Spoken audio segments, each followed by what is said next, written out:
What's going on YouTube? Tamar. What's going on YouTube? Washington. This your boy, Martin for here once again. Hey, what's going on YouTube? This is your boy Jamari4 here once again. Really quick, I want to make this video because it had been kind of on my mind on and off for the past few months actually, and it really came to a head in recent weeks or recent days after Tamar released this album, not this album, but this new single, Crazy Kinda Love from the True to Game 2 soundtrack. So really quickly on today, I don't anticipate this video being very long, just want to get the thoughts out. We're gonna talk about how can Tamar make sort of a musical comeback, or what is about to be, what I believe could be, rather, Tamar's musical comeback. So really quickly, and I want to show you guys that I'm talking from a very big fan of Tamar musically. Hold on, wait, let me show you. Because so I went to her Love and War tour. I got the meet and greet and sound check VIP pass, and she and I took a photo that I keep here in my room so everybody can see it. Everybody's like, do you know Tamar? Do you love Tamar? And I do love Tamar. Tamar and I follow each other on social media, so she's been, a part of my life for a very long time, ever since I saw her on Braxton Family Values. And upon, introduction of her on Braxton Family Values, we knew that she was, of course, Tony Braxton's little sister, but we didn't know, at least I didn't know, I can't say we, I'm only gonna speak for myself. I didn't know that she could sing as well as she did, okay?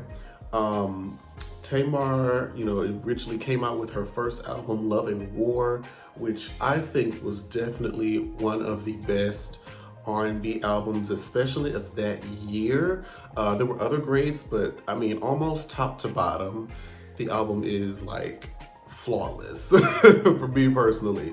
Some of my standout favorite tracks that she did was the opening track, The One, of course the title track of Love and War, my personal favorite, well actually I have two of my personal favorites, Pieces, and probably one of my all-time favorite Tamar songs, vocally, aesthetically, just all around, is All the Way Home.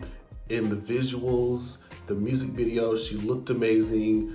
The message of the song was just so much fun and so very powerful, and just one of my all-time favorite songs that I can just never skip whenever it shuffles on my playlist.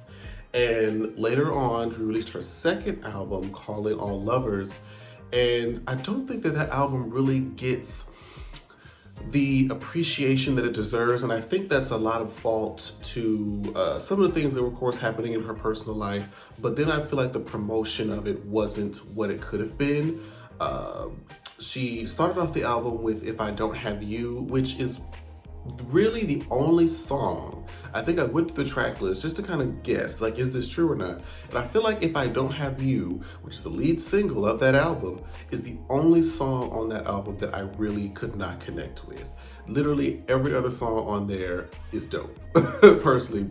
Just because the sound of it seems too, I don't know, it just didn't capture me the way that the other songs did. Now, those that were special on the record that I feel like, deserve some attention is even the opening track of Angels and Demons, which is, a unique song. She took like an island sort of vibe to it. The visuals were really, really nice. I enjoyed Broken Record. Broken Record is such a beautiful song, and it's a shame that it never got a video. Circles is, of course, one of my favorites. King, we wanted a music video for King so bad.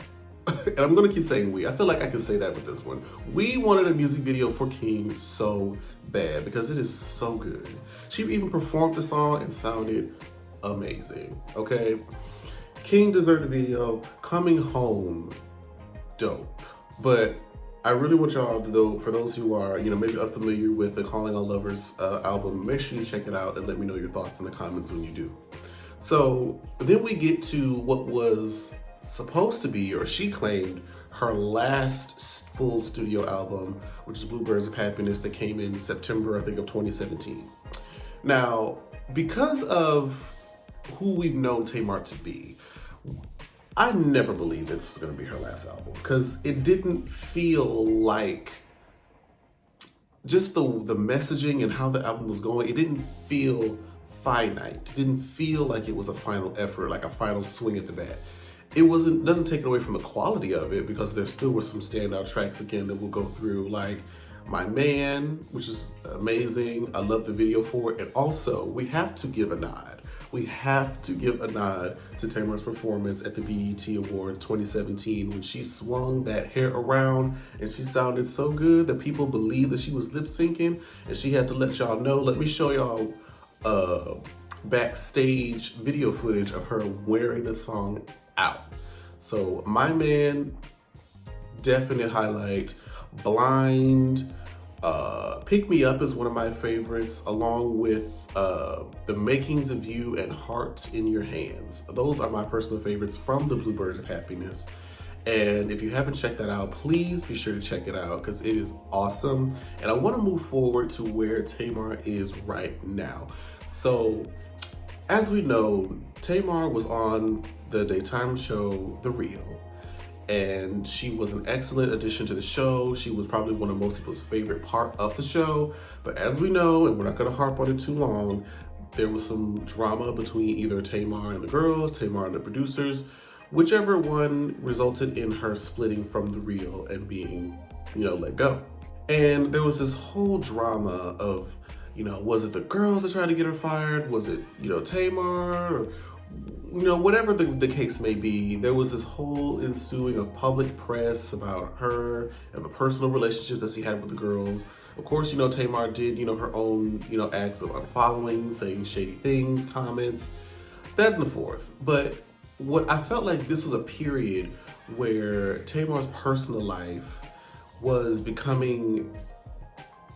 eclipsing rather her talent as a musician and a singer, which I felt was very unfortunate because I feel like Tamar has a great personality. I feel like it's a personality that is great for television, but sometimes she would allow her personal dealings to sort of get in the way of it focusing on her talents and personality. And I think after that whole drama with The Real and the separation of it died down, Tamar sort of went into hiding. Well, I don't want to say hiding, but she was very low-key for a long time. Things sparked back up with the Iyanla Fix My Life, Braxton Family Values finale. And, after that kind of blew over, we were able to, at least for me, I was kind of missing Tamar. She wasn't active anywhere for a while. She won, Celebrity Big Brother for her season. And it was like she was kind of more in a positive light. We weren't seeing her doing any of the crazy antics. We weren't seeing her, saying, crazy things online necessarily. And she came back. She had deleted everything off of her Instagram, okay? And she came back with this soundtrack of Crazy Kind of Love from the Truth to Game 2 soundtrack. And she talked about how the song allowed her to reinvigorate her love for music again. And I feel like as artists, it should be allowed for a person to reignite that passion for music, because you're just chucking out music just for the sake of the music. You can tell that there's a dip in quality. Like when the artist is into it and the artist has something that they want to say and how they want to say it, it usually comes out so much better quality as opposed to just doing it just to fulfill a contract. And I feel like Tamar not consistently releasing albums and releasing music just for the sake of having something out there is gonna help her in the long run.